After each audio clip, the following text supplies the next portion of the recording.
আজ 13 অক্টোবর 2025, দৈনিক সমকালের প্রধান শিরোনাম। শেষ পর্যন্ত এনসিপি ইতিবাচক অবস্থানে আসবে, আশা সিইসির। কনসার্টে সংঘর্ষের ঘটনায় 10 আসামি গ্রেপ্তারের পর কারাগারে। রাজশাহী বিশ্ববিদ্যালয়ের ছাত্রলীগ কর্মী ফারুক হত্যা মামলার সব আসামি বেকসুর খালাস। 15 সেনা কর্মকর্তা আটক থাকলে 24 ঘন্টার মধ্যে আদালতে হাজির করতে হবে চিফ প্রসিকিউটর। গাজায় ক্ষমতা ছেড়ে দিতে রাজি হামাস।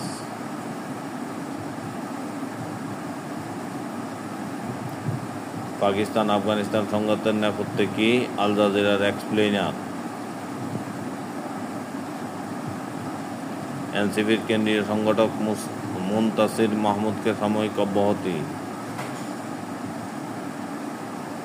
গাজায় হামাসের সঙ্গে স্থানীয় দুমুশ পরিবারের তুমুল সংঘর্ষ, নিহত 27।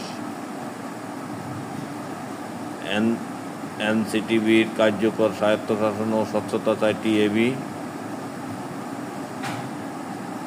সংবাদ সংগ্রহে থানায় যাওয়া সাংবাদিককে ফ্যাসিস্ট বলে মারধর পুলিশের।